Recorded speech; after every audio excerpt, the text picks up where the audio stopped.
বিকেলে ঘুরতে বের হয়েছি। এদিকে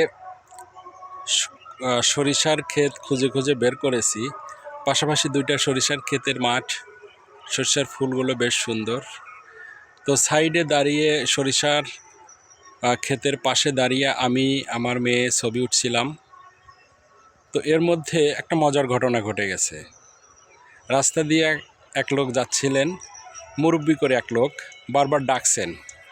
তো প্রথম দিকে আমার কাছে মনে হচ্ছিল যে সরিষার ক্ষেতে পাশেই দাঁড়িয়েছিলাম, আমার কাছে মনে হচ্ছিল যে বোধহয় উনি বলতে পারেন যে ভিতরে যাবেন না, সরিষা নষ্ট হতে পারে ইত্যাদি ইত্যাদি।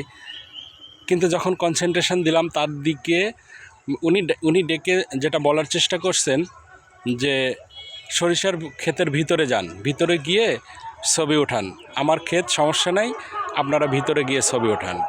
তো আসলে বিষয়টা আমার কাছে খুবই ভালো লেগেছে। অন্য কেউ হলে বা অন্য ধরনের হয়তো অন্য কোনো মানুষ হলে হয়তো বলতো যে ক্ষেতের কোনো ক্ষতি যেন না হয় বা ইত্যাদি ইত্যাদি। তো উনি আরও ডেকে বলছেন ভিতরে যান, ভিতরে গিয়ে ছবি ওঠান আমার সরিষার ক্ষেত। আমি খুবই ভালো লেগেছে আমাদের। তো আমার কাছে মনে হচ্ছে হয়তো যেহেতু এখানে এসছি, এটা আমার শ্বশুর বাড়ি, কোনো না কোনোভাবে হয়তো বুঝতে পেরেছেন, আমাদেরকে চিনতে পেরেছেন, এই কারণে হয়তো উনি বিষয়টা কে ভালোভাবেই দেখে আমাদেরকে এটা বললেন। যাই হোক, এখানে আরও কিছু ছবি উঠাবো, আমরা অলরেডি কিছু ছবি উঠিয়েছি, আরও কিছু ছবি উঠাবো।